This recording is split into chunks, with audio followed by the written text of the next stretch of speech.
realmente la agricultura ecológica puede alimentar al mundo. Estamos aquí en Mas Las Viñas con Joan y os voy a hablar algunas indicaciones técnicas. Habéis visto que tenéis a la derecha, mira, Alessandro está escribiendo porque quería preguntar si nos oíais. En el cuadro de la izquierda podéis escribir y a la derecha hay la lista de participantes. Entonces, la idea es que si hay dudas durante esta hora y media que va a durar la conferencia, habrá 2 momentos de parada donde vamos a resolver las dudas. Bueno, Joan. Y bueno, entonces allí podemos hablar un poco. Luego, cuando se termine, si queréis hablar un poco y debatir, pues entonces entramos en eso.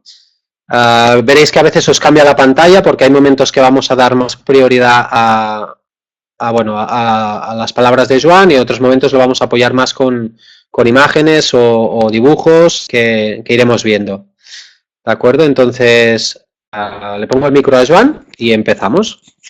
Gracias por asistir. Falta muchísima gente porque había más de 40 personas apuntadas, pero vamos a premiar la puntualidad y la demás gente que se vaya llegando y a ir escuchando. Gracias.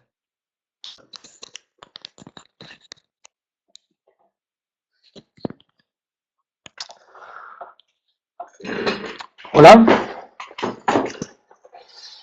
Pues buenas tardes a todos y todas.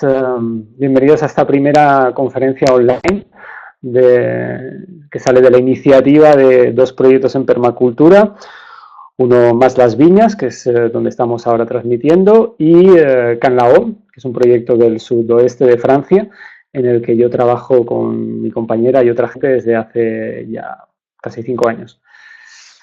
Entonces, nos queríamos hablar un poco primero de dónde nació la idea que nos motivó a organizar este curso.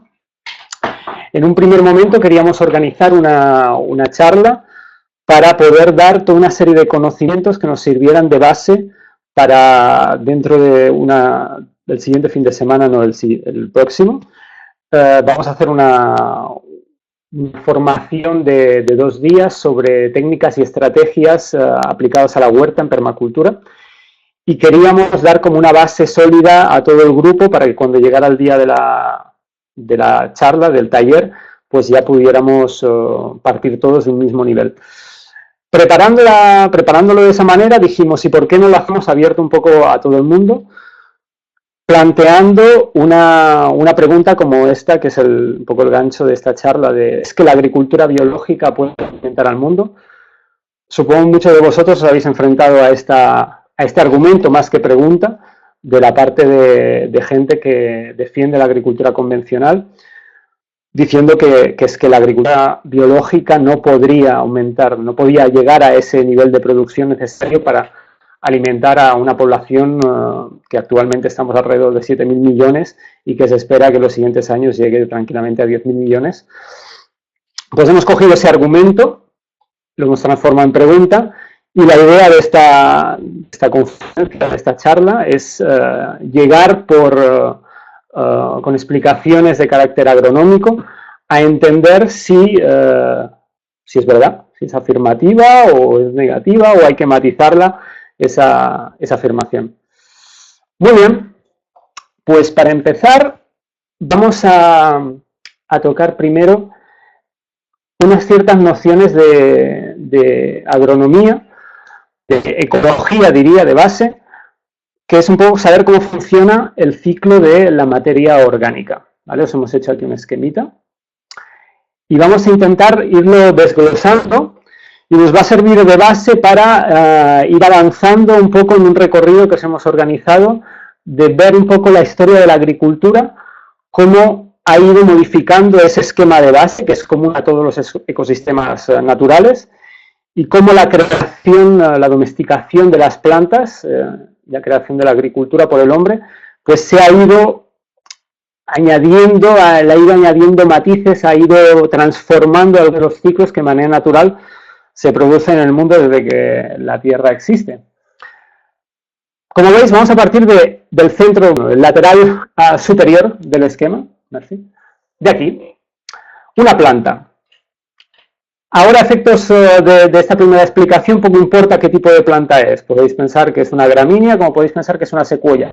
Da igual porque el proceso más o menos siempre es el mismo. Si os recordáis, más o menos esto todos hemos pasado por la secundaria y algún día un profesor con más o menos gracia os explicó qué era el proceso de la fotosíntesis.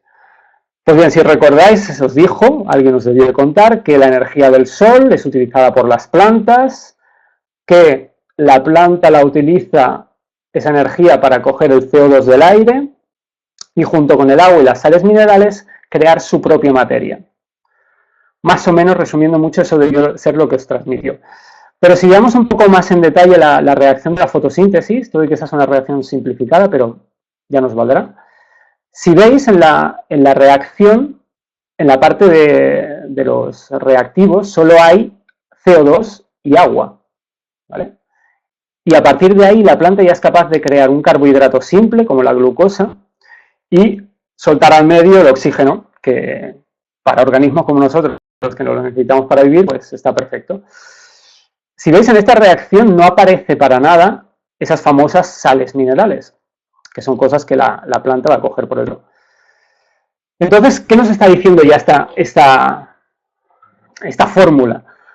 Básicamente nos está diciendo que las plantas son capaces de crear lo más importante en tanto por ciento de su masa en materia de cosas que puramente ha cogido del aire y el agua que ha cogido del suelo, bien, por supuesto. Pero sobre todo, ese carbono, que es la parte estructural de la planta, os he apuntado aquí, entre un 95 y un 98% de la materia seca de los vegetales se consideran cosas que vienen del aire, de ese carbono que fija del aire a partir del CO2.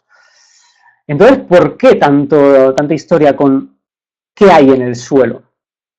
¿Qué nutrientes tiene la planta a disposición del suelo? Porque todos tenemos más o menos el subconsciente colectivo de que el suelo es el que nutre las plantas y que por lo tanto hay suelos ricos, hay suelos pobres, hay que fertilizarlos para mantener la producción, etc. Pues bien, esas partes, que son de hecho muy pocas, veis que el tanto por ciento que resta es entre el 5% y 2%, o sea, muy poco. Pues esas sales,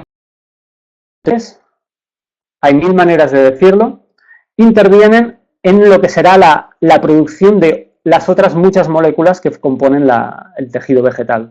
Por ejemplo, las proteínas, los lípidos, los aceites esenciales, qué sé yo, cualquier molécula, imaginaros que esto fuera un salix, que son las plantas que producen el ácido acetilsalicílico, que sale la aspirina, pues es a partir de esa molécula de glucosa y toda una serie de transformaciones metabólicas que, juntándole cositas que la planta ha cogido del suelo, pues acabará dando moléculas como esa, como la de la aspirina. Entonces, todo esto, ¿qué nos viene a decir? Pues nos viene a decir que de hecho las plantas lo que hacen son crear materia a partir de, sobre todo, cosas que coge del aire, ¿vale? Vamos a intentar seguir un poco cuál sería el destino de esa planta. Esa planta puede ser, lo hemos simplificado, pero más o menos puede seguir solo 3 destinos su vida. Se va a convertir en un resto vegetal, eso quiere decir que va a acabar su ciclo, por ejemplo, imaginemos que es una gramínea, pues va a acabar su ciclo a finales de verano, hará el grano, y el resto, si es una gramínea anual, pues quedará seco sobre el terreno. Si fuera un árbol, pues una buena parte de su masa vegetal, si es un árbol caduco, pues la perderá al final del otoño en forma de toda la caída de hojas. Otro posible destino que puede tener esa planta es que sea comida, que sea consumida por un herbívoro.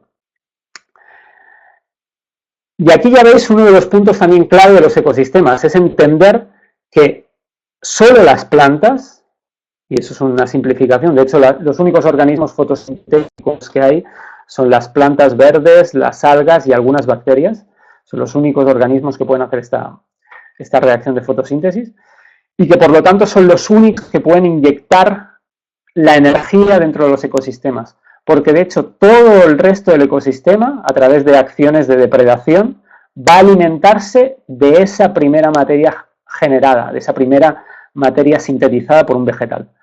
Entonces, sea que la planta es comida por un consumidor primario, como se les llama en en ecología y que luego ese consumidor primario sea consumido por otro animal, un depredador, por ejemplo, en este caso una mezcla entre lobo, chacal y zorro, que os hemos dibujado aquí, pues esa cadena trófica, esa cadena alimentaria es la que permite desde la fuente del origen de la energía, del sol, ir moviendo toda esa energía a lo largo del ecosistema y poder nutrir a todos los organismos que hay en el ecosistema.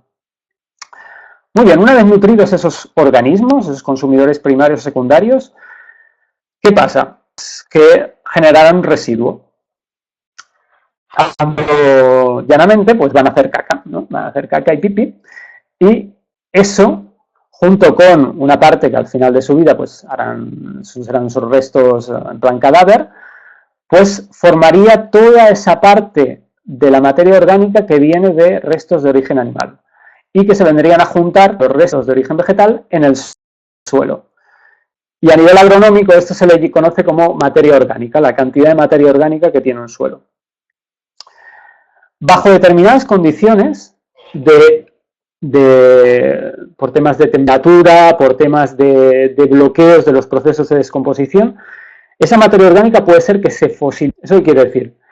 Que no va a seguir descomponiéndose y no podrá devolver los nutrientes al ciclo del ecosistema, que lo veremos más tarde, ¿vale? Esa materia fosilizada coge varias formas, la mayoría, todas los conocéis, sería el carbón, el petróleo, pero también la turba, por ejemplo.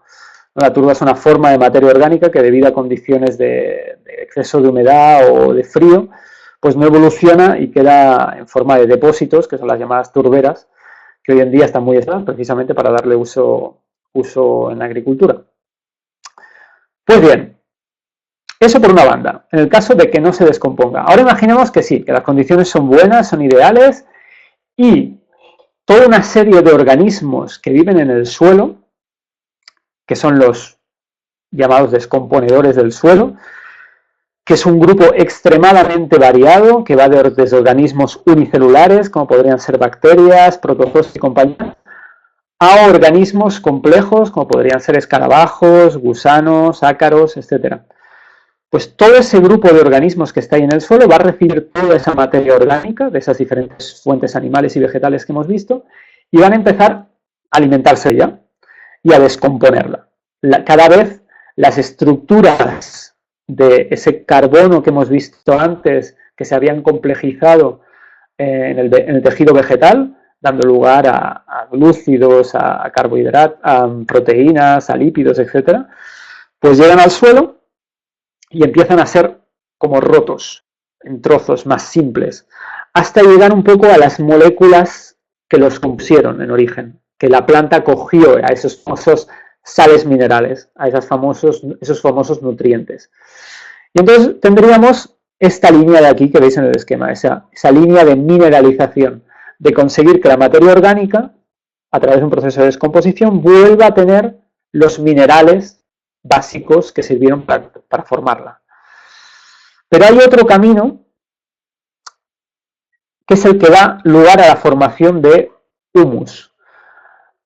¿Ese humus qué es?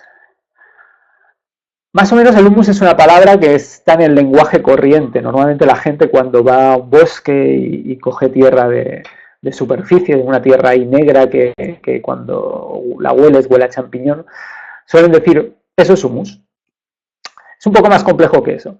El humus es una fracción de ese suelo, es una parte solo de ese suelo. El humus es un grupo, digamos, de moléculas que tienen una función muy, muy importante dentro de ese equilibrio, de ese ecosistema del suelo. Resumiendo, os digo que ese humus es, digamos, como la cola que mantiene unida el suelo. Y que... Ahora estamos teniendo problemas. Pues lo protege de la erosión eólica, de la erosión hídrica, etc. Y que sirve como reserva, digamos, como despensa de nutrientes en el suelo.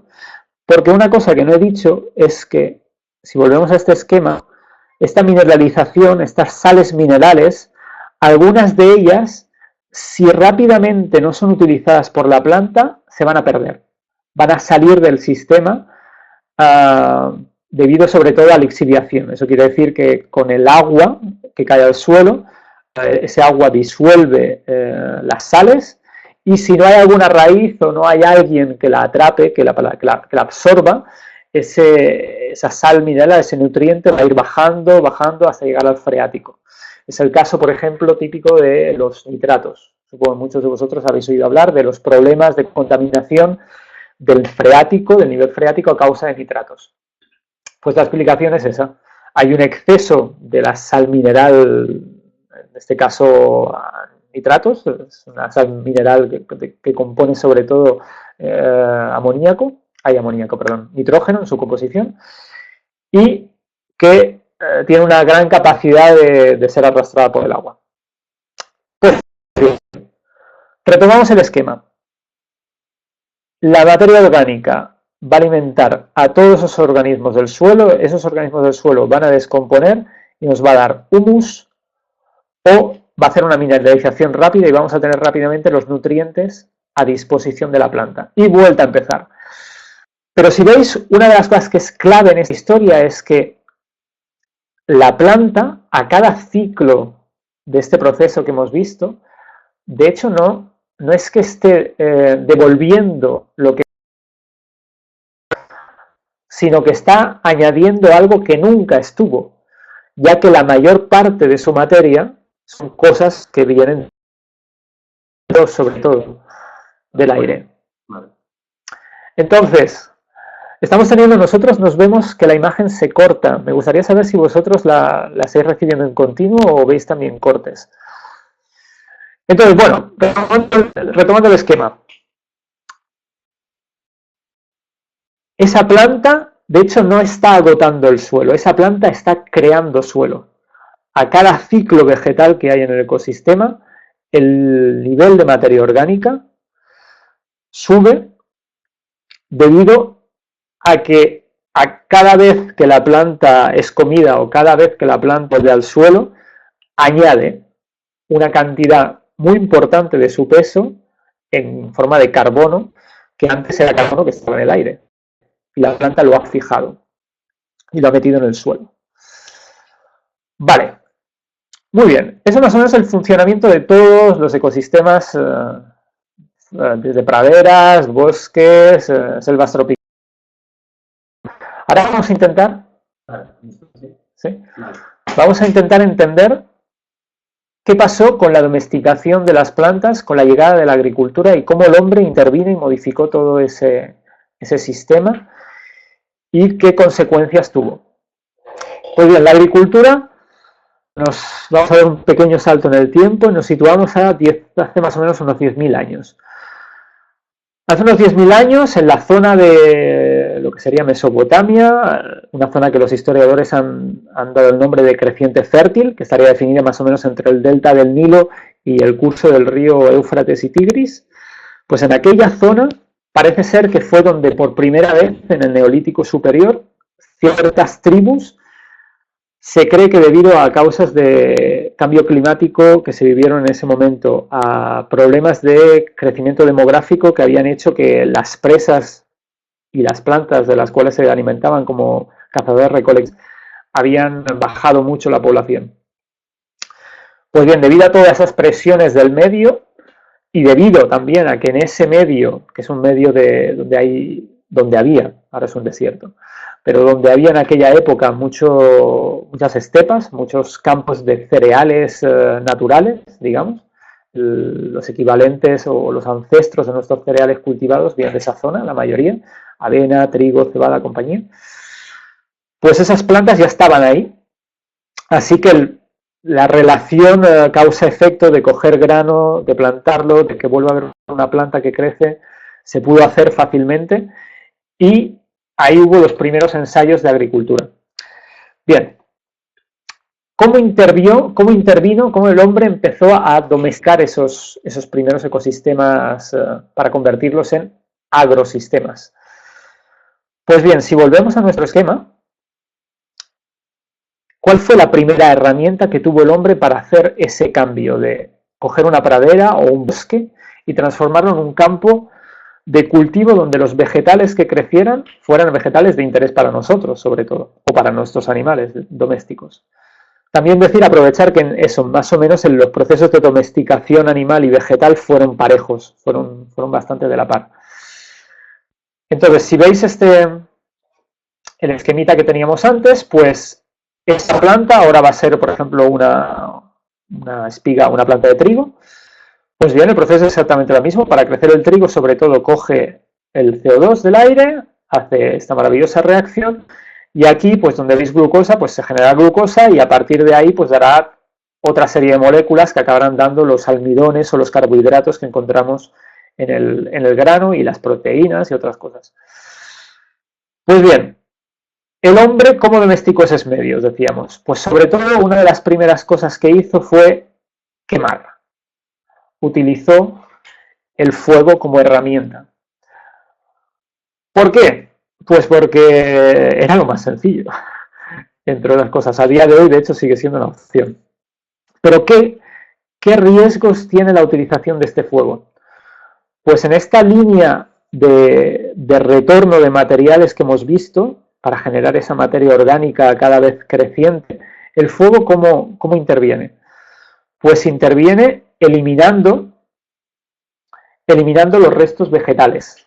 La aportación de restos vegetales que de manera natural tendría el suelo cuando quemamos una pradera o cuando quemamos un bosque, con el sistema típico de tala, roza y quema que se hacía y que se sigue haciendo, pues hay una enorme parte de toda esa materia orgánica que no va a quedarse en el suelo y se va a ir al aire.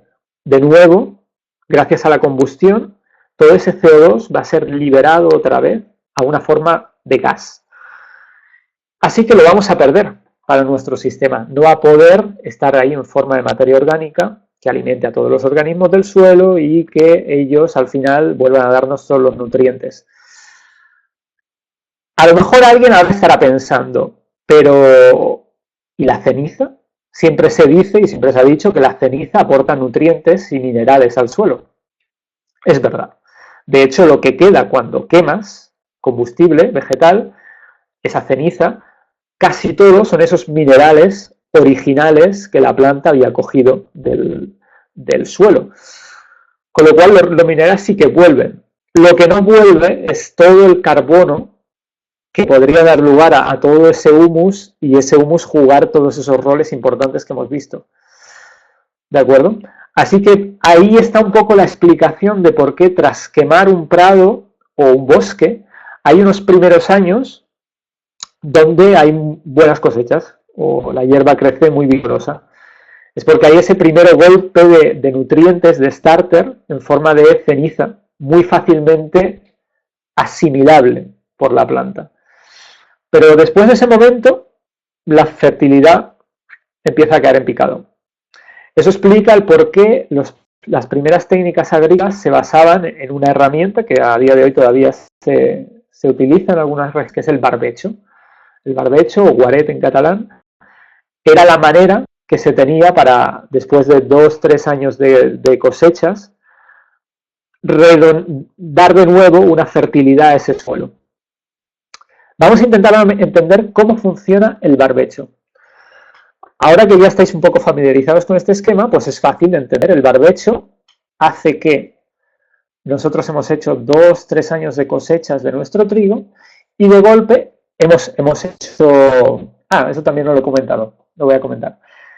Claro, en el trigo, ¿qué pasa? Pues que los restos vegetales se ven minimizados porque la cosecha la vamos a sacar, la queremos para nosotros.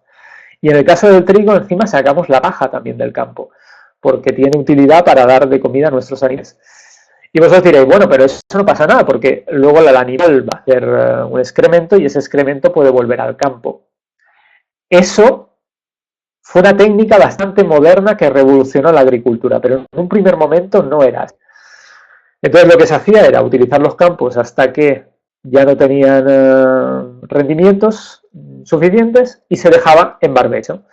Dejar en barbecho, ¿qué quiere decir? Pues que va a crecer hierba. La naturaleza tiene horror del vacío, así que algo crecerá y esa hierba sí que podrá hacer de nuevo este ciclo virtuoso que hablábamos antes de restos vegetales, compañía. Incluso muchos barbechos a veces fueron pastoreados, con lo cual teníamos todo el añadido de la materia orgánica procedente de los excrementos de los animales que volvía al campo. Así que tras 1 o 2 años de barbecho, la cosa funcionaba, no se sabía muy bien por qué, los dioses eran buenos con nosotros y nos daban de nuevo la fertilidad. Y vuelta a empezar, unos años de culmón y tal. Si os fijáis, ese sistema lleva un gran inconveniente añadido, y es que inevitablemente cada año tienes que abrir nuevas parcelas, porque tendrás parcelas que están en reposo. De acuerdo. ¿Qué otra gran revolución o qué otra gran herramienta tuvimos para domesticar esos ecosistemas? Pues el siguiente fue, y sigue siendo, el arado. El arado fue inventado más o menos hará unos año 3500 a.C. Por supuesto, fue una herramienta que en origen era muy básica, se trataba básicamente de palos reforzados con fuego, que a medida que fuimos mejorando el control de los metales, pues se fueron reforzando, fueron cambiando, pero bueno. La cosa es que al principio eran herramientas de trabajo muy, muy superficial del suelo. ¿Qué aportó esta herramienta? Pues aportó primero una capacidad de trabajo en velocidad súper rápido en comparación con las técnicas que había antes de siembra directa, y sobre todo y en origen lo que sirvió fue para controlar muy bien las adventicias. ¿Qué son las adventicias? Bueno, muchos de vosotros lo sabréis, son las malas hierbas, pero políticamente correcto. Pues bien, en un origen ese arado funcionó sobre todo para eso, para controlar las malas hierbas. ¿Qué consecuencia tuvo eso a nivel agronómico? Muchas. El primero y más importante es que esa actividad de trabajo al principio no serían más de 5 centímetros, y a medida que controlamos y creamos arados más potentes y sobre todo que teníamos más fuerza de tracción, porque al principio los arados eran de tracción humana, y poco a poco, a medida que domesticamos algunos animales de tiro, caballos, burros, mulas y compañía, pues tuvimos mucha más energía, mucho más trabajo posible a hacer, y empezamos a trabajar a profundidades más grandes. Hasta, como ya veremos más tarde, hasta el día de hoy, actualmente estamos trabajando con tractores de 300 o más caballos de potencia y podemos trabajar a espesores de 50, 60 o más centímetros, con lo cual el impacto es cada vez más grande. Pero vamos a intentar entender cómo impacta esa herramienta. El arado lo que hace es que, si no es muy profundo el trabajo, lo que está haciendo es que en una capa superficial del suelo está aireándola, está volviendo la tierra más suelta. A nivel agronómico, ¿cómo se traduce eso? Quiere decir que hay más porosidad, sobre todo hay porosidad grande. ¿Y eso qué quiere decir? Pues que hay más aire dentro del suelo, dentro de ese primeros centímetros, más aire de lo que normalmente tendría que haber. El problema es que la materia orgánica, esos descomponedores que hemos visto, muchos de ellos funcionan bajo condiciones de oxígeno. Si estamos metiendo mucho aire en nuestro suelo, tenemos más oxígeno, con lo cual quiere decir que los descomponedores, sobre todo bacterias que funcionan con oxígeno, van a poder aumentar mucho su nivel de actividad y van a degradar más rápidamente esa materia orgánica, con lo cual va a haber más nutrientes a disposición, pero, pequeño inconveniente, el humus también se va a descomponer más rápidamente. Con lo cual, el arado, en los primeros años de utilización, creó también una revolución agrícola, porque los rendimientos de los campos aumentaron enormemente. Aumentó el número de años que iban a ser fértiles y aumentó los kilos de la cosecha cada año. Con lo cual es lógico entender que todo el mundo estuviera por su uso. El problema es que la cosa, como os digo, fue aumentando en potencia, los arados se fueron perfeccionando entre comillas, hasta que llegamos al arado de vertedera. Y el arado de vertedera tiene un añadido de complicación o de aspecto negativo, es que gira el suelo, gira los perfiles, que se dice. O sea, lo que estaba arriba te lo coloca abajo y viceversa. Y eso tiene una gran implicación a nivel de las cadenas, a nivel de las poblaciones de descomponedores, porque los descomponedores que tendrían que estar trabajando en condiciones de oxígeno se encuentran en condiciones de poco oxígeno abajo y viceversa, ¿no? Todo, en definitiva, lo que lleva es a una mineralización más rápida de la materia orgánica y una destrucción del humus.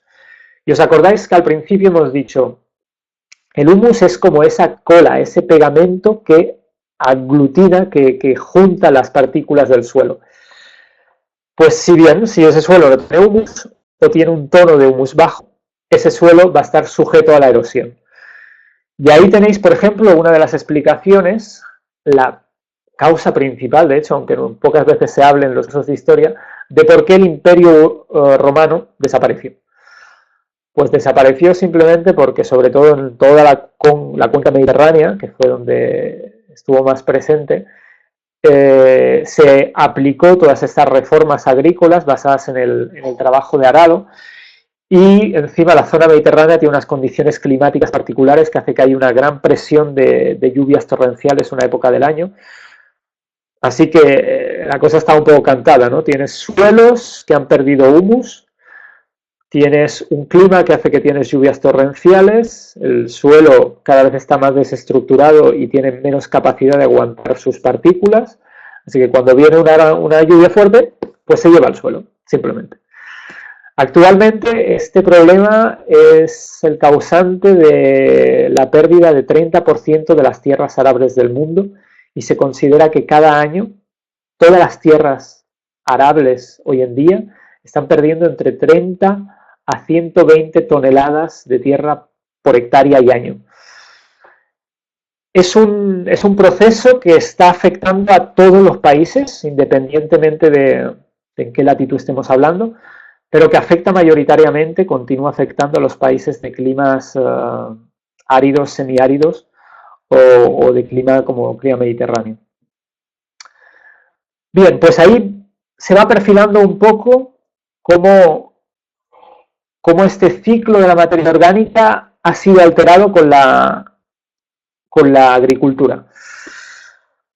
Ahora vamos a dar un salto más grande en el tiempo y nos vamos a situar en 1840. ¿Qué pasó en esa época? Pues pasó que un señor, un químico que se llamaba Justus von Liebig, lo descubrió de hecho esta parte de aquí. Descubrió el papel de los minerales en el crecimiento vegetal. Descubrió de hecho que las plantas es eso lo único que cogen, minerales en forma soluble, minerales en forma simple, eso quiere decir fósforo, potasio, calcio, magnesio, todo eso. Entonces llegó a la conclusión de decir, bueno, pues si queremos una agricultura, los rendimientos puedan aumentarse, lo único que tenemos que saber es tal planta qué requerimientos nutricionales va a tener y se los podemos dar en forma de sales solubles que hemos sintetizado nosotros por nuestra banda. En aquel momento fue una enorme revolución. La única particularidad es que el señor Liebig no contempló una sal, que fue el nitrógeno. Pero si no, todas las demás hizo pruebas y bueno, hubo rendimientos muy importantes, sobre todo añadiendo fosfatos. Los superfosfatos vienen de esa época. Muy bien, pues ya tenemos un momento histórico muy importante en la historia de nuestra agricultura moderna, es este descubrimiento. Pero ese descubrimiento fue maximizado o aumentado enormemente allá en el año 1920 por otro químico que se llamaba Fritz Haber. Fritz Haber le debemos actualmente casi todo nuestro modelo alimentario, se debe al descubrimiento que hizo este señor, y fue la fijación de nitrógeno atmosférico por procedimientos industriales. Eso que suena así tan raro, fijación de nitrógeno atmosférico. No sé si lo sabéis, pero esta cosa que nos envuelve todo el tiempo, es eso que llamamos aire, en su mayor parte está compuesta por nitrógeno. Nitrógeno es un elemento químico, una sal mineral, que los vegetales utilizan para su crecimiento. Es, digamos, lo que aporta la proteína, lo que aporta el tejido verde, la estructura de la planta. De hecho, acordáis en el esquemita, si lo podéis mirar, decíamos entre el 98 y 95% de la materia seca proviene del carbono. Pues bien, de ese 5%, porque si cogemos para las plantas cultivadas es 95% más o menos, pues el 5% restante son las sales minerales.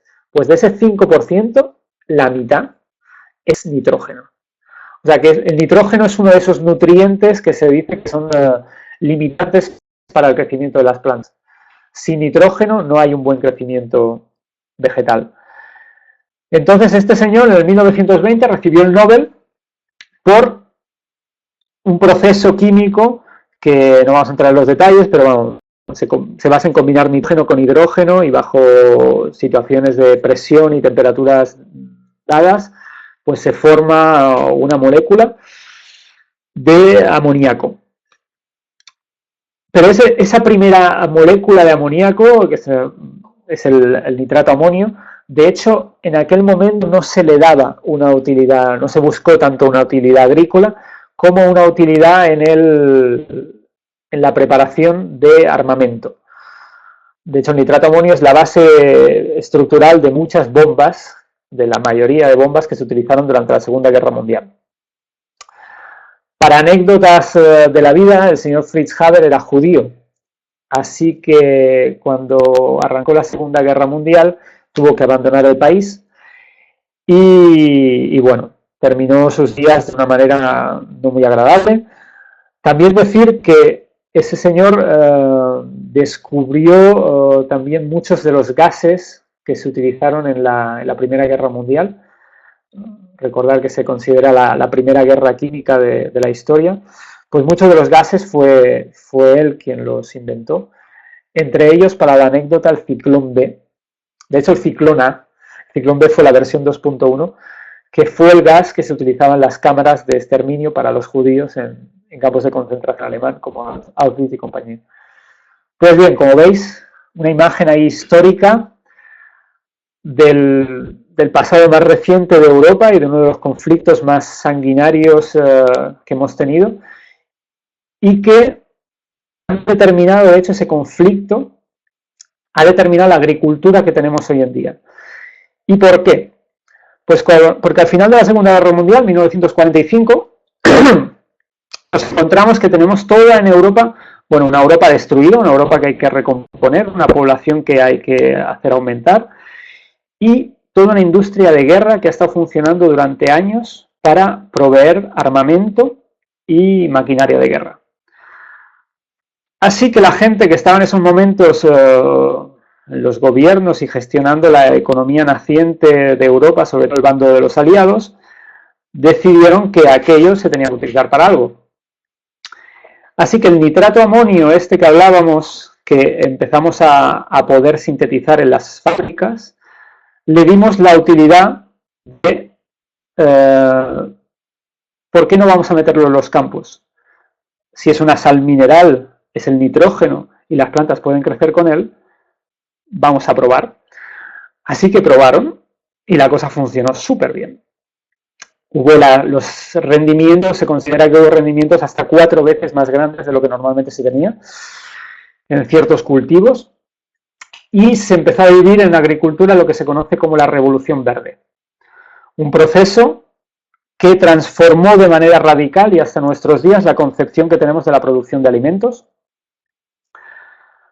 haciendo que por primera vez en la historia este ciclo que estáis viendo, que habéis visto aquí, pudiera ser completamente roto, porque toda esta mineralización que venía de la materia orgánica y todo esto, pues se podía romper y, vamos a ver si lo podemos añadir, todo esto se rompía y aquí solo había que meter NPK.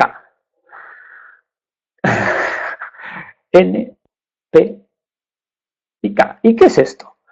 Pues N es el nitrógeno, la P es el fósforo, son la nomenclatura química, y la K es el potasio.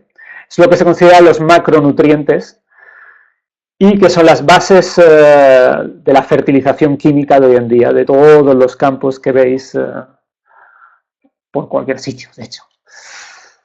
Pues bien, por primera vez en la historia nos podíamos olvidar de todo este ciclo virtuoso que hemos visto de creación de materia orgánica que va a ser degradada, de excrementos, de tener que estar echando estiércol en los campos con todo lo que ello conlleva de trabajo y de compostajes y demás. Pero todo eso se cortó. Y nos plantamos a día de hoy con una agricultura que se basa en fertilizantes químicos de síntesis industrial. Bien, ¿qué consecuencias tiene esto para los suelos? Pues la consecuencia fácil que podéis ver es que ya no hay restos vegetales, ya no hay estiércoles y compañía, con lo cual la materia del suelo va a bajar en picado, que ya estaba baja, si recordáis, por todos los procesos de arado. Pues cada vez menos materia orgánica, cada vez menos descomponedores del suelo. Eso quiere decir que más en más nuestros suelos están muertos, no hay vida en él porque no hay alimento para mantener esa vida, y de más en más nuestros suelos no tienen aportaciones de humus, con lo cual volvemos, el suelo ya no tiene esa capacidad de cohesión, con lo cual está expuesto totalmente a la erosión.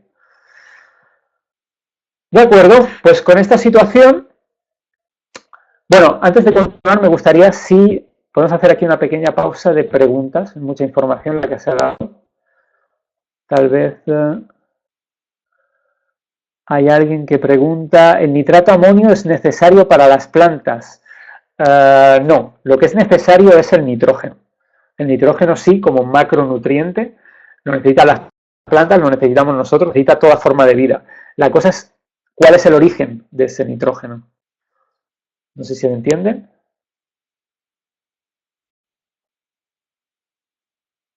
¿Alguna otra pregunta? Vale, me dicen. Perfecto. Si no tenéis más preguntas, ¿seguimos? Nadie dice nada. ¿Alguien está escribiendo?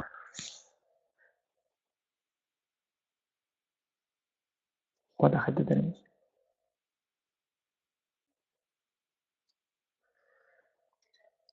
Vale. Adelante, muy bien. Pues puedes pasar las fechas de los descubrimientos químicos. Es información, de hecho, que podéis encontrar en cualquier sitio, en Wikipedia. Solo poner Justus von Liebig, es el químico este primero que descubrió la nutrición a partir de sales solubles. Es en el 1840 más o menos. Y Haber es en el 1920. Pues ya os digo, todo eso es muy fácil de encontrar. Bien, pues si no hay más preguntas, ¿sí? Vamos a retomar un poco la pregunta que nos ha llevado a hacer esta charla. ¿Es que la agricultura biológica puede alimentar al mundo? Vamos a intentar definir qué quiere decir agricultura biológica a día de hoy. La agricultura biológica lo que nos viene a decir es que la agricultura convencional, por ejemplo, esta manzana viene de agricultura convencional, es la agricultura que habéis visto, una agricultura basada en fertilizantes químicos y además en todo un paquete de moléculas de síntesis llamada agroquímicos, donde entran pesticidas, herbicidas, toda una serie de productos que el agricultor compra y añade a sus campos y a sus plantas para protegerlas de plagas, bacterias, hongos y controlar las adventicias, en el caso de los herbicidas. Muy bien, pues a día de hoy esta manzana más o menos os podría asegurar que ha tenido unos 30 tratamientos antes de llegar a vuestra mesa, a vuestra cocina. Y claro, en consecuencia a eso, pues hacia los años 80, 90 y una acumulación de crisis alimentarias una tras otra, fue haciendo que hubo una reacción a este modelo agrícola. Y se creó lo que conocemos a día de hoy con agricultura biológica. La agricultura biológica en sus orígenes era todo un movimiento que, lo veremos más en detalle después, venía a ofrecer un modelo alternativo a toda destrucción, sobre todo de suelo, que estaba creando, y toda esa pérdida de biodiversidad y toda esa pérdida de cultura campesina que estaba súper arraigada en Europa, como hoy en día lo podemos encontrar en otros países de Sudamérica o de Asia. Ya hubo unas primeras reacciones en ese momento de personajes como Howard, Albert Howard en Inglaterra, o en Francia con Jean Boucher o Masanobu Fukuoka, o incluso Steiner con el movimiento de la biodinámica. Eran gente que lo que venía a criticar era que ese modelo estaba destruyendo todo, no era solo agricultura, estaba destruyendo todo un modo de vida, toda una cultura en el sentido amplio de la palabra. Y empezaron a crear las bases de esa agricultura biológica. Bien, el problema es que a día de hoy la agricultura biológica, ¿qué es? Hoy hemos comprado unas manzanitas de agricultura biológica y eso, ¿qué quiere decir? ¿Qué hay detrás de esta manzana? Pues bien, a día de hoy esta manzana, si tiene la certificación biológica, lo que me está diciendo es que durante su proceso de fabricación no ha recibido ese NPK en forma de sacos solubles que el agricultor ha echado ahí para que el manzano creciera. No ha tenido ciertos tratamientos químicos de moléculas de síntesis, ha podido tener otros, pero no esos, una serie de cosas que están reglamentadas, y que ha habido unos organismos que han hecho inspecciones en ese lugar de producción, que han verificado que todo este proceso se ha respetado, y me aseguran en tanto consumidor que yo cuando voy a comprar esto, pues realmente no haya nada de esos productos químicos detrás. Eso es importante de entender. Esta manzana, detrás de su certificación biológica o ecológica, no tiene en cuenta que esta manzana pueda venir de Metrosacia o que venga del agricultor que tengo al lado. No tiene en cuenta las condiciones laborales de la gente que ha estado trabajando para traérmela hasta mi mesa. No tiene en cuenta si el proceso agrícola, agronómico que hay detrás de la producción de los manzanos va muy en la línea de respetar el suelo contra la erosión y esos procesos que hemos visto o no. Solo nos asegura que no ha habido toda una serie de productos que se le han tirado encima. Que productos que de más en más se está viendo que son nocivos para la salud. Bien. Dicho esto, vamos a poder pasar a otro esquemita que se parece mucho al anterior y que nos va a hacer ver ese proceso que ha seguido esa agricultura biológica. Y veremos si la respuesta a esa primera pregunta que nos hemos hecho, ¿la agricultura biológica puede alimentar al mundo? Vamos a ver si le podemos encontrar una explicación agronómica. Muy bien. ¿Listo? Bueno, si eso, las preguntas y los comentarios intentaremos resolverlos, quedan cuarto de hora y luego ya si queréis hacemos todas las preguntas y todos los comentarios. Como veis, este proceso, el esquemita es el mismo.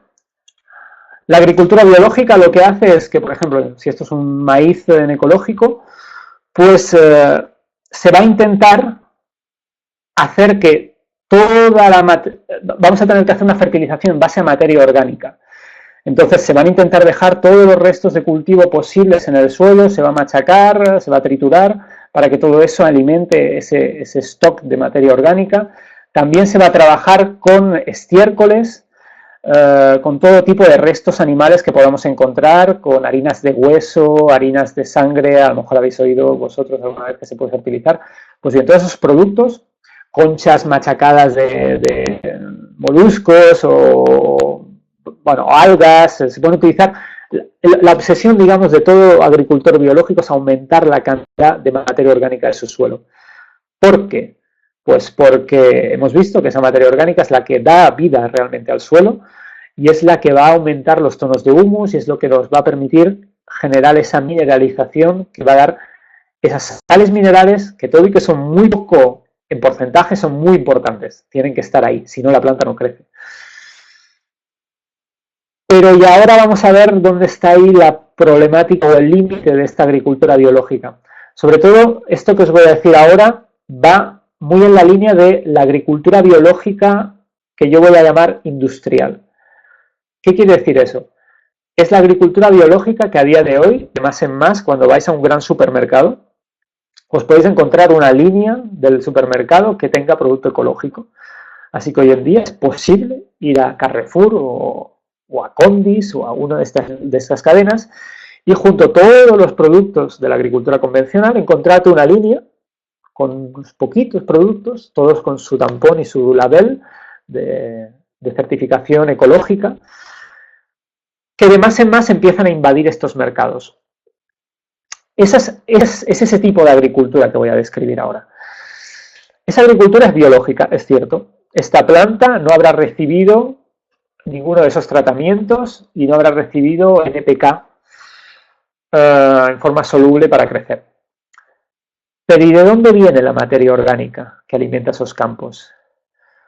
Pues la materia orgánica que alimenta esos campos, si vamos siguiendo, hacemos la trazabilidad, nos encontraremos que viene de plantas que sí que vienen de la agricultura convencional, con lo cual que han sido alimentadas con el famoso NPK y que luego se han convertido o en paja que se echa en nuestros campos para hacer, imaginar que alguien tiene una huerta y la quiere hacer en biológico y compra paja. Si esa paja no viene de agricultura biológica, ecológica, va a venir de la convencional, con lo cual ese trigo ha crecido gracias a NPK en forma soluble. Con lo cual esos restos vegetales simplemente serán una transposición de los nutrientes de la química que ahora están en forma de tejido vegetal y que los vamos a meter en nuestro campo. O si fuera estiércol, pues sería la misma historia.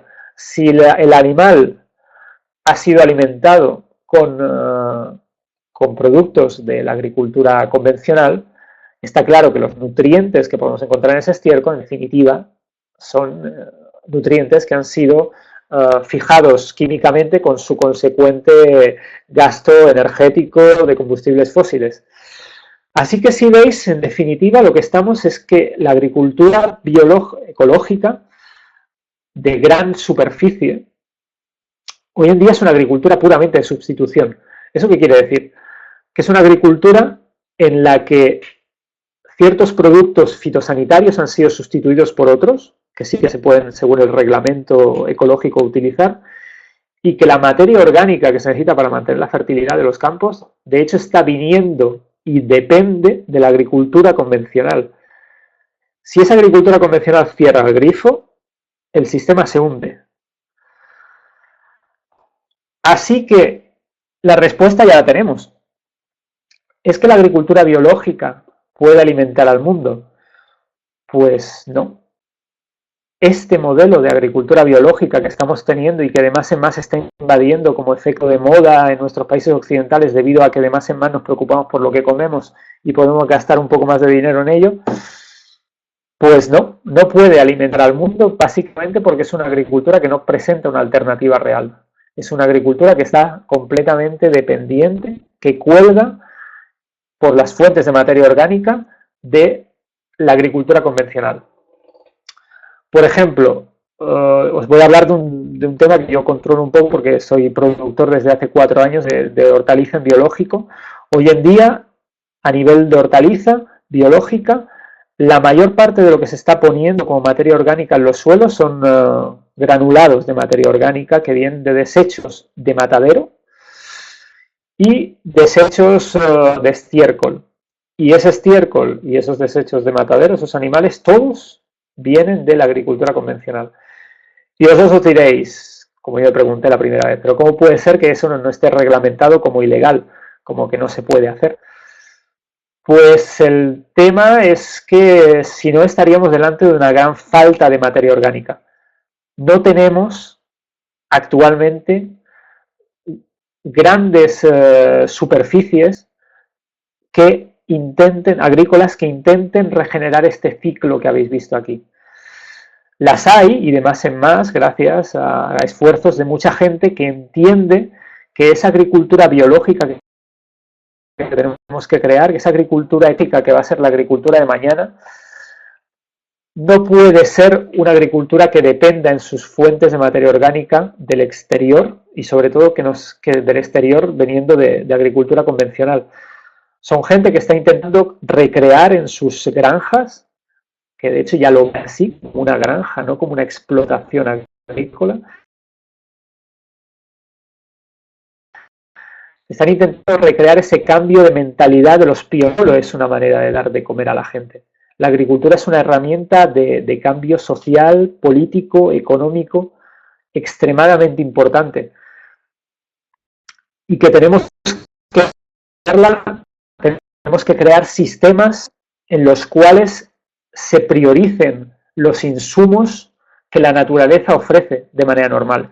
¿Y cuál es ese insumo? Pues en el esquemita que hemos visto, la energía que viene del sol. A día de hoy, el modelo está confrontado entre la convencional, que viene la energía.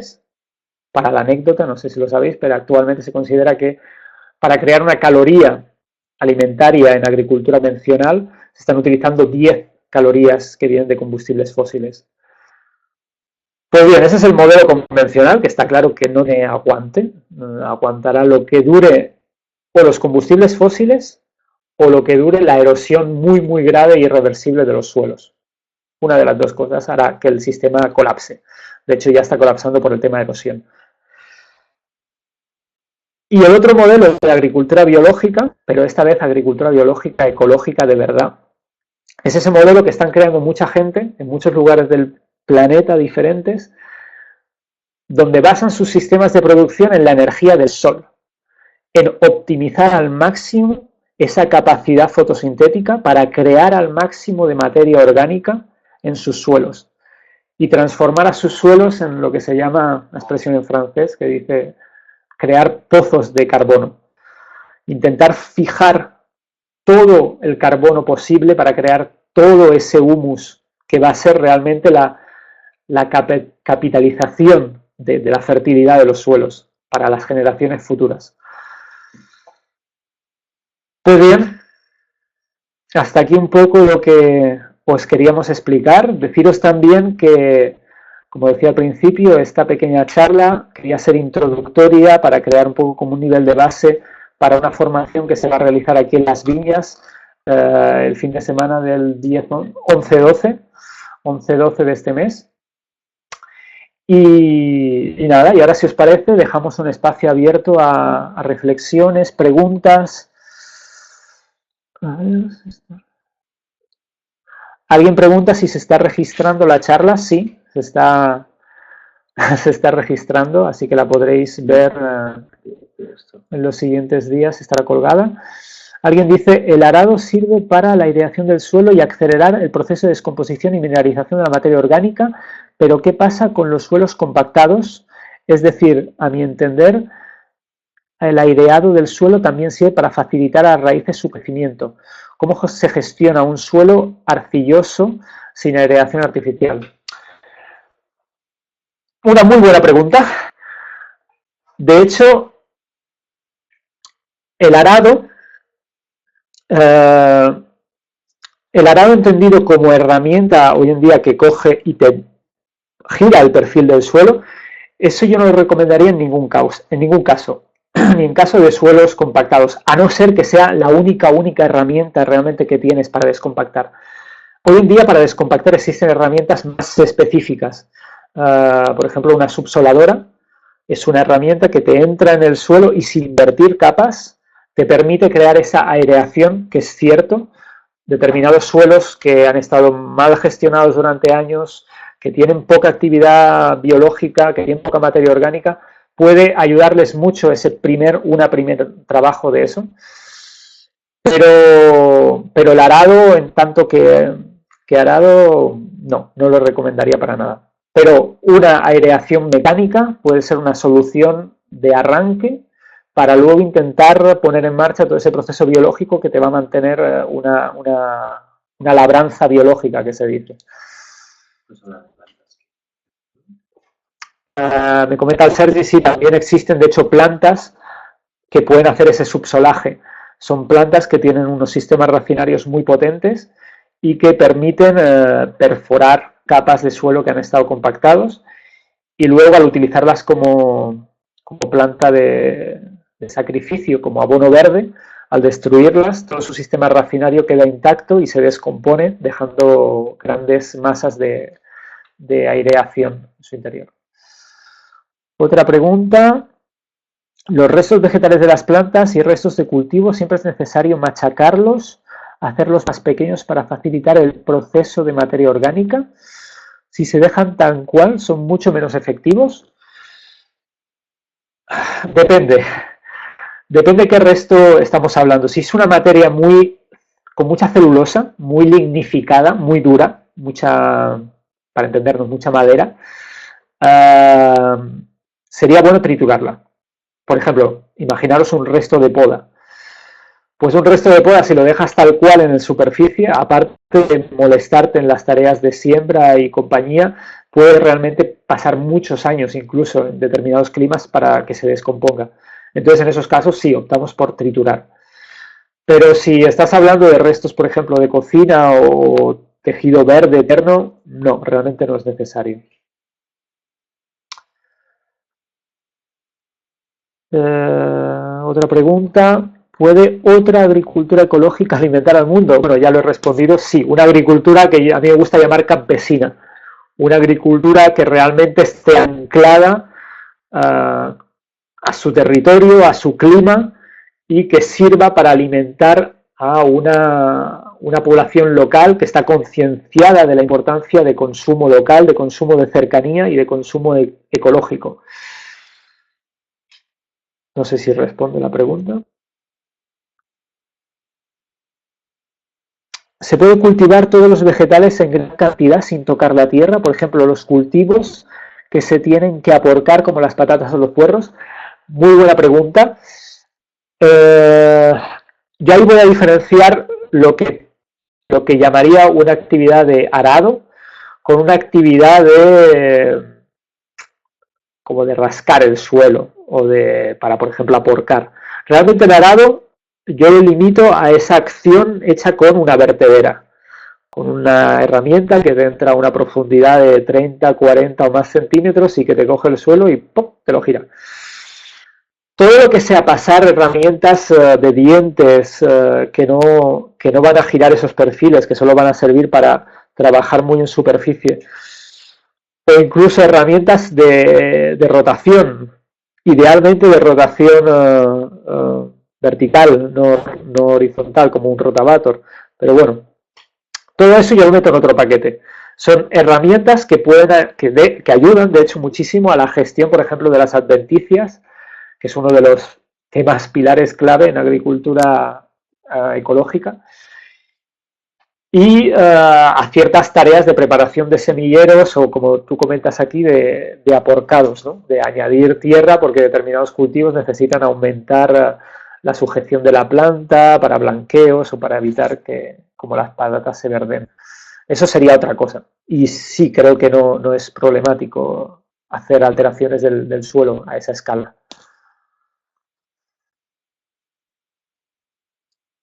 ¿Malas hierbas siempre son malas?, pregunta José María. No, para nada.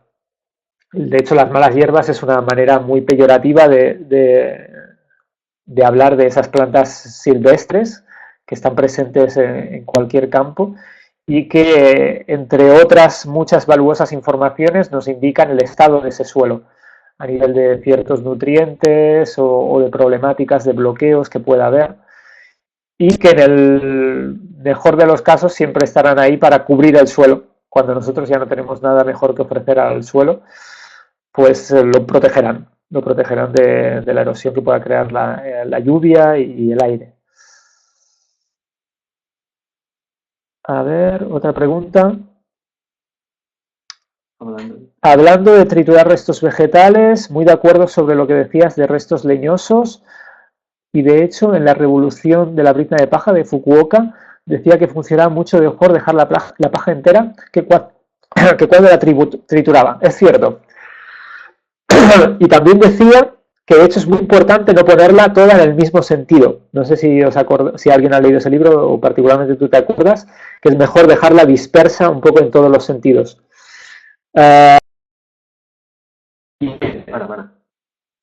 No sé, vale. Eso concretamente hablando de cereales y del clima de Fukuoka. Yo por experiencia os puedo decir que, por ejemplo, en clima mediterráneo, dejar paja así en superficie en determinadas zonas donde la pluviometría es muy baja, os podéis encontrar que no se descompone. Simplemente que queda ahí en superficie seca y se puede tirar un montón de tiempo. Entonces, en esos casos, pues el triturado puede ayudar a esa descomposición que arranque. Otra pregunta, ¿cuál es tu opinión sobre la ganadería y el consumo de carne en relación al título de la charla? Es un tema que hemos intentado no tocar por todo lo que ello mueve. A ver, lógicamente, mi opinión, muy personal y discutible. Yo creo que el consumo de carne en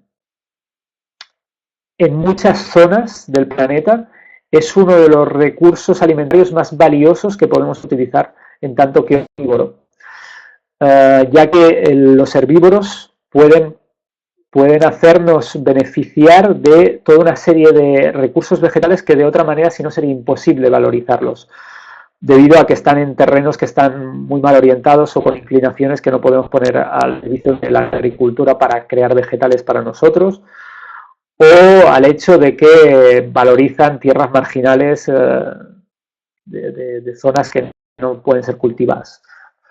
Así que, por ejemplo, que los argentinos que tienen la pampa sigan durante muchos años teniendo el asado como plato típico y estrella de su alimentación, pues me parece muy bien. Lo que no me parecería tan bien es que en determinadas zonas donde se puede producir alimentos vegetales para consumo humano directo, se destinen enorme cantidad de hectáreas a la producción de vegetales que van a alimentar animales para que nosotros nos comamos los animales, que es el caso, por ejemplo, de la gran parte de la Europa temperada. No sé si eso responde a la cuestión. Otra pregunta, hablabas que el barbecho ha hecho que se necesite mucho más terreno para cultivar la misma cantidad de verduras si necesitamos material vegetal para alimentar nuestros suelos y no puede venir de los desechos de la agricultura convencional, entonces tendríamos que tener campos de materia orgánica para nuestros suelos agrícolas. Pues sí, efectivamente, va un poco por ahí. La idea es, supongo muchos habéis oído hablar de los abonos verdes. Los abonos verdes y la siembra directa bajo coberturas, por ejemplo, son técnicas que se están utilizando en la agricultura convencional, porque la mayor parte utiliza luego herbicidas para la destrucción de los abonos verdes. Así que ya son técnicas que entran dentro del paquete de agricultura regenerativa. Son técnicas que miran de no trabajar el suelo y de añadir al máximo materia orgánica a través de cultivos que se sacrifican, que no se utilizan, sino que se destruyen sobre el campo para darle y renovar esa fertilidad. Y eso, por ejemplo, como me comenta Sergi, es una de las cosas que veremos en el curso de estos días que siguen aquí en las viñas. A ver, otra pregunta. Entonces, si lo he entendido bien, el arado, para mí el arado es volteado de capas, 40 centímetros más o menos, sí. Sí, realmente yo cuando hablo de arado estoy hablando de eso, de una herramienta que gira el perfil del suelo tal o parcialmente. Y a unas profundidades que en muchos casos sobrepasan el estrato de suelo vegetal. No sé si lo sabéis, no lo he comentado, el suelo está dividido por capas, así que mientras trabajes dentro de la misma capa, la capa vegetal, yo no lo considero excesivamente problemático. Hay otra gente que tiene otra opinión, ¿eh? Yo considero que para ciertas tareas es casi inevitable trabajar alrededor de 2-5 centímetros de suelo. ¿Alguna otra pregunta? ¿Qué opinión te merece la técnica? Hay alguien que pregunta qué opinión me merece la técnica de usar madera triturada como acolchado. ¿Puede dar algún problema de hongos? ¿Hay alguna madera que no sea adecuada? Sí, porque sí, aparte, bueno, la persona que ha hecho la pregunta me parece que va a venir al curso, así que tendremos la oportunidad de hablar largo y tendido. Y realmente es un poco extensa la respuesta.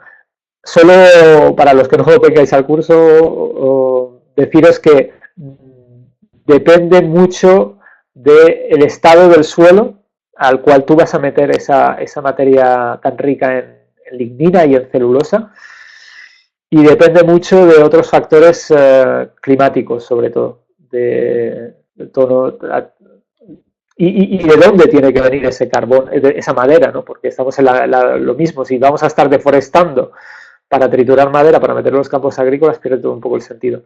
Depende de dónde sea el recurso.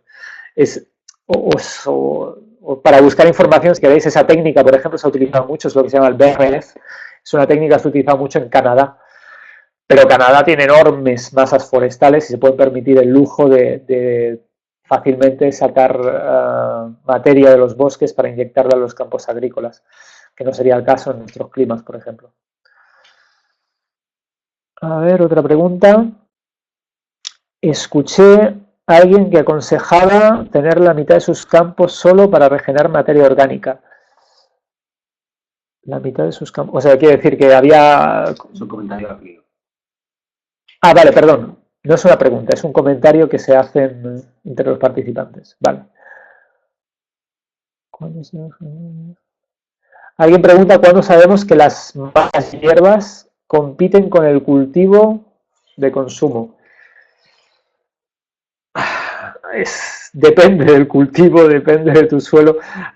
Básicamente, lo que como norma general, lo que os podría decir es que si estamos hablando de hortícola, por ejemplo, de verduras, sobre todo son las primeras fases de desarrollo de la planta donde es importante que no haya una competencia por el agua, ni los nutrientes, ni la luz del sol. Así que al principio sí que las acciones de desherbaje o de acolchados deben de ser especialmente cuidadosas, y a medida que el cultivo avanza pues podemos relajarnos un poco más e incluso dejar un enherbamiento espontáneo que nos ayudará, mientras no haga semilla, nos ayudará a, cuando saquemos nuestro cultivo, que ya haya un vegetal establecido que podremos segar, incorporar en el suelo y que nos hará un tipo de abono verde que puede hacernos ganar tiempo.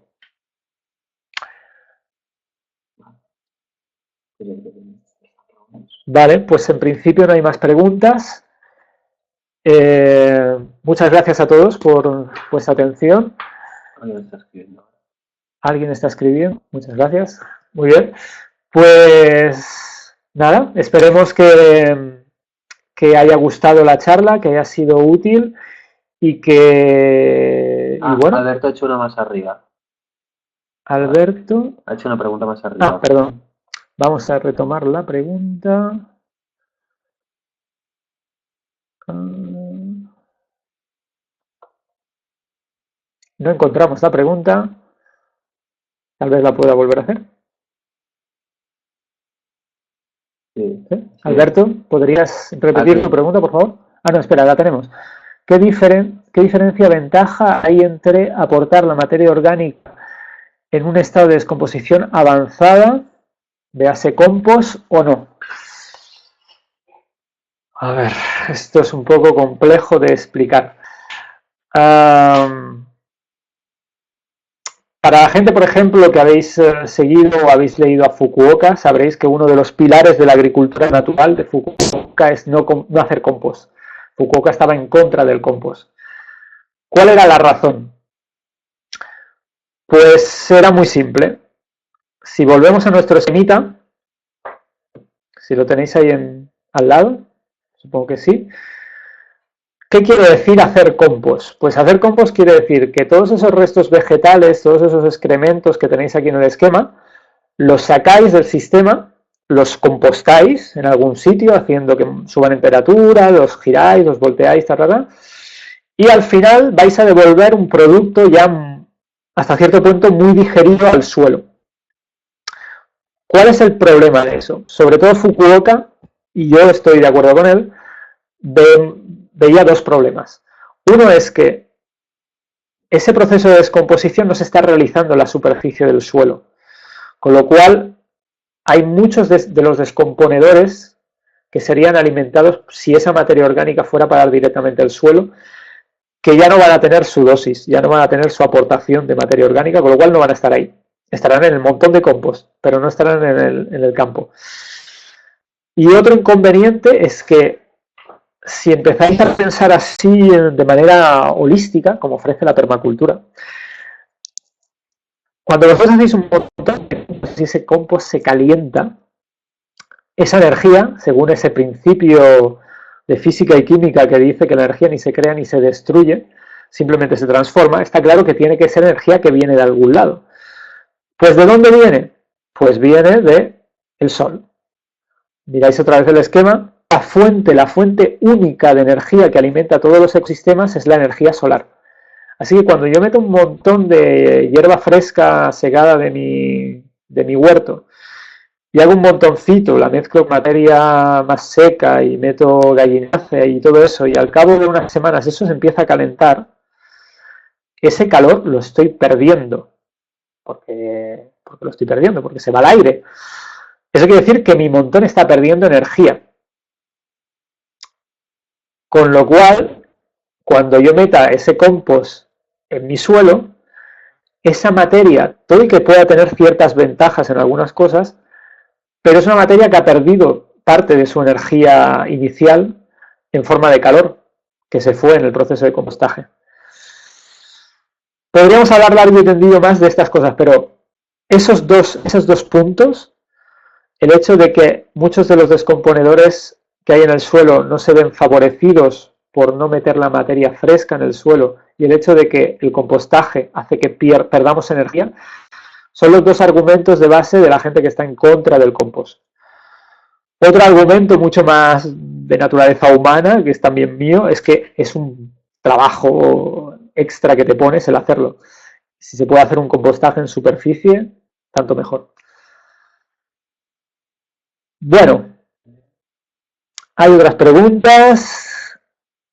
Si en un clima seco se dejan los restos de paja en superficie y tardan mucho a degradarse, ¿puede ser un problema o tan solo será más lento? De hecho, esta pregunta la hemos respondido antes. Sí, es verdad, el problema de las materias muy celulósicas o muy lignificadas en climas secos es que no se descompone, tarda muchísimo. Entonces lo que recomendábamos en esos casos era o triturarlo o mezclarlo con algo que sea materia más verde, más nitrogenada y que pueda ayudar a la descomposición.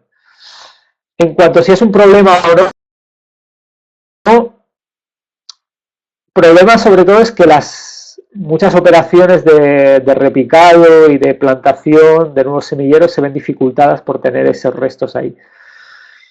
Y que la mineralización de esa materia va a ser muy lenta. Esos son los temas. ¿Sí? Pues si no hay más preguntas,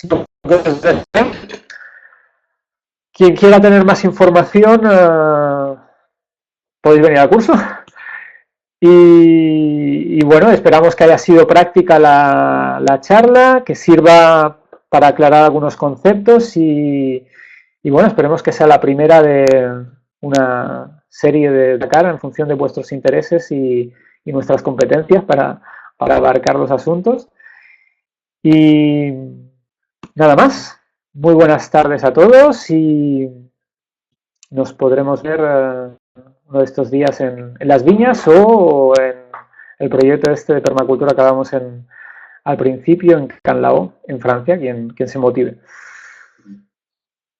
Chao.